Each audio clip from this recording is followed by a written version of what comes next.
আজ 2 আগস্ট 2025, ঠিক 1 বছর আগে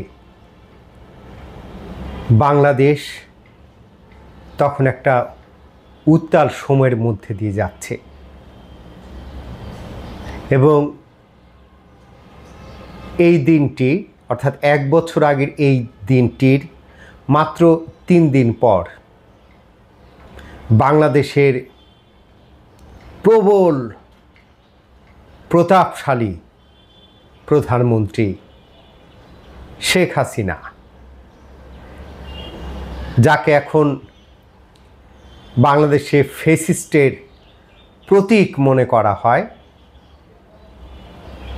সে পালিয়ে যাবে এবং তার যে পালিয়ে যাবার সময় হয়ে গেছে সেটি অনেকেই বুঝতে পারছিল। 2024 আগস্টের 2 তারিখে আমি একটি ছড়া কিংবা পদ্য লিখি এবং তার পতন যে ঘনিয়ে আসছে সেটি এইখানে বলি। যদিও আমার ধারণা ছিল যে তাকে হয়তো কোনো না কোনোভাবে পাকড়াও করা হবে, তার পতন হবে, কিন্তু পালিয়ে যাবে, দেশ ছেড়ে পালিয়ে যাবে, এটা ভাবনার মধ্যেও ছিল না। যার ফলে আমার এই ছড়াটির নাম ছিল নেই পালাবার পথ। কিন্তু শেষ পর্যন্ত আমরা দেখলাম যে এই ছড়ার শিরোনামকে মিথ্যে প্রমাণ করে শেখ হাসিনা 5 আগস্ট দেশ ছেড়ে তার দলের সবাইকে রেখে পালিয়ে যান। যদিও পত্রপত্রিকার মাধ্যমে আমরা জানছিলাম যে এর আগেই বেশ কিছু প্রভাবশালী আওয়ামী লীগের প্রভাবশালী মন্ত্রীরা দেশ ছেড়ে চলে গিয়েছিলেন। এই ছড়াটি আমার জীবনে আরও একটি গুরুত্বপূর্ণ বিষয় যে সম্ভবত 3 আগস্ট না 4 আগস্ট অর্থাৎ পালিয়ে যাওয়ার আগের দিন শহীদ মিনারে, আমাদের নারায়ণগঞ্জ চাষাড়া কেন্দ্রীয় শহীদ মিনারে একটি সাংস্কৃতিক আয়োজন হয়। বিপুল পরিমাণ মানুষ সেখানে এই ছড়াটি পাঠ করি এবং আমি ছড়াটি পাঠ করে নেমে আসার পরে অচেনা একজন লোক, সাধারণত যেটা হয় যে নারায়ণগঞ্জ সাংস্কৃতিক জোট বা এই যে সাংস্কৃতিক যে আবহ পেরিফেরি, এখানে যারা আছে আমাদের প্রায় সকলের চেনা, কিন্তু অচেনা একটি লোক, তার মাস্ক পরা মুখে, মাথায় ক্যাপ, তো সেই লোকটি এসে মুগ্ধতা প্রকাশ করে আমার ছড়ার এবং ছড়াটির একটি ছবি তুলে নিতে চায় এবং আমার মোবাইল থেকে ছড়াটির একটি ছবি তুলে নেয়। সে নিয়ে যাওয়ার পরে আমার এক ধরনের সন্দেহ তৈরি হয় যে লোকটি কে, সে আমার মানে এই যে ছড়া বা কবিতা বা পদ্য যাই বলি ছবি তুলে নিচ্ছে, আমার খুব সন্দেহ হয়। আমি লোকটাকে তন্ন করে অনেকক্ষণ খুঁজতে থাকি, তাকে পাই না। অনেককে জিজ্ঞেস করি যারা দেখেছে যে লোকটাকে চেনে কিনা, কেউ চেনে না, কেউ না। অথচ আমাদের নেতাকর্মী বা আমাদের যেই সহকর্মীরা ছিল তাদের সঙ্গে সে মঞ্চে উকি ঝুঁকি মারছিল। অনেকক্ষণ পর তাকে পাই, সে নানান রকমের বলে সে এখানকার না, সে একসময় সেনাবাহিনীতে ছিল, সাসপেন্ড হয়েছে ইত্যাদি ইত্যাদি।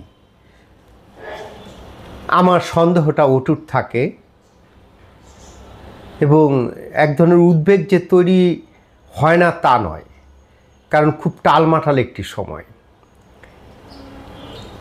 হ্যাঁ, 4 তারিখ 4 আগস্ট 2024 এবং সেদিন সন্ধ্যার পরে আমি থাকি একদম শহরের মূল কেন্দ্রে, চাষারা জিয়া হলের পেছনেই। আমাদের বাড়িওয়ালার ছেলে এসে আমাকে বলে যে আপনারা সবাই চলে আসছেন তো, মানে আর বাইরে যাবেন না তো? আমি বললাম কেন? বলল গেটে তালা লাগিয়ে দেব। তা আমি বললাম এত তাড়াতাড়ি তালা লাগিয়ে দিবে, কারণটা কি? বলল যে না, আমরা খবর পেয়েছি যে চাষারার আওয়ামী লীগ বা ছাত্রলীগের কর্মীরা মহল্লায় মহল্লায় যে সার্চ করা সেটা চলছে এবং আজকে আমাদের গলিতে আসার একটা সম্ভাবনা আছে।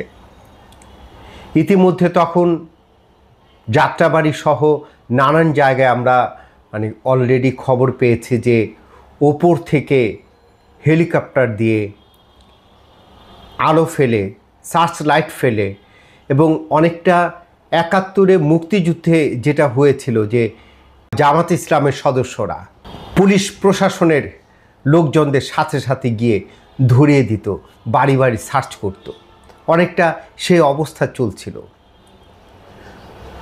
তো এই কথা শুনে আমি আসলে ভয় পেয়ে গেলাম, কারণ আমার যে গলি একেবারে সরু একটা গলি এবং গলির শেষ প্রান্তে, এবং এই দিক দিয়ে আমার নিজেরই তখন পালাবার কোনো পথ নাই। আসলে আমি ভয় পেয়ে বন্ধুকে ফোন করলাম যে এমন একটা অবস্থা, তালা লাগিয়ে দেবে এবং রাতে আসলে এই এরকম একটা হামলা বা সার্চ যাই বলি এরকম একটা ব্যাপার হতে পারে।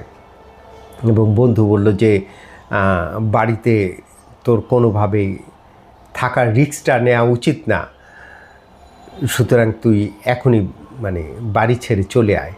আমার তখন রান্নাঘরে চুলায় ভাত ফুটছিল, আমরা কোনো রকম সে ভাতের মার ফেলে গরম ভাত নিয়ে রাত 10টার দিকে আমরা চাষারার দিকে, সেও খুব ভয়ে ভয়ে, শুধু একবার মনে হচ্ছিল যে প্রথমত খুব ছোট মানুষ হলেও আমাকে অনেকেই চেনে, এবং মনে হচ্ছিল যে পুলিশ বা ছাত্রলীগের কেউ যদি একবার চেক করে গরম ভাত কেন, কোথায় যাচ্ছিস তুই, তো সব মিলিয়ে একটা অদ্ভুত অভিজ্ঞতা। এবং সেই রাত শুধুমাত্র কবিতা লেখার কারণে, ছড়া লেখার কারণে ভয়ে 2024-এর আগস্টের 4 তারিখ আমি বাড়ি থেকে পালিয়ে যাই, রাতে অন্য বাড়িতে থাকি। 5ই আগস্ট সকাল থেকেই মানে ভয়াবহ অবস্থা। আমি সকালবেলা আবার বাড়ি ফিরি এবং দুপুরবেলা যখন আসলে শাহবাগ থেকে সহকর্মীরা, মনে আছে যে গোলাম রাব্বানী শিমুল প্রথম আলোর সাংবাদিক এবং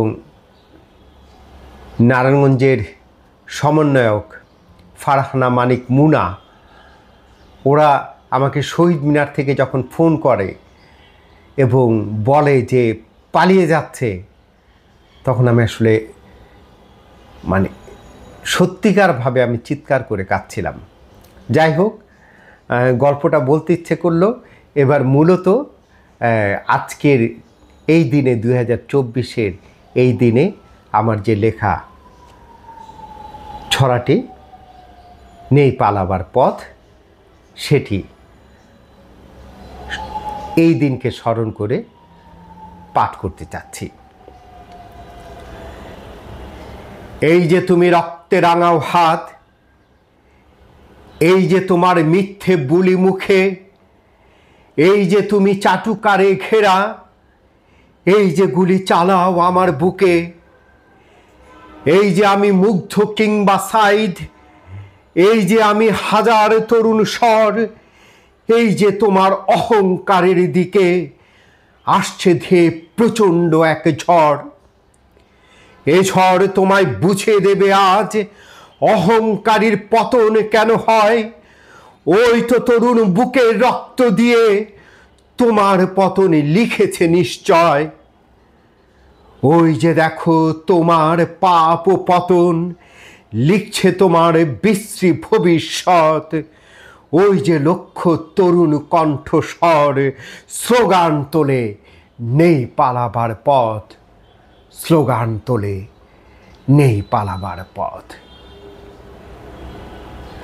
আশা করতে পারি ভবিষ্যতেও যারা রাষ্ট্র ক্ষমতায় অধিষ্ঠিত হবে তারাও এই যে বিশ্রী ভবিষ্যৎ কিংবা বিশ্রী বাস্তবতা সেটিকে মনে রেখেই তারা জনগণের সেবক হয়ে, শাসক নয় জনগণের সেবক হয়ে রাষ্ট্র পরিচালনা করবে। ধন্যবাদ সবাইকে।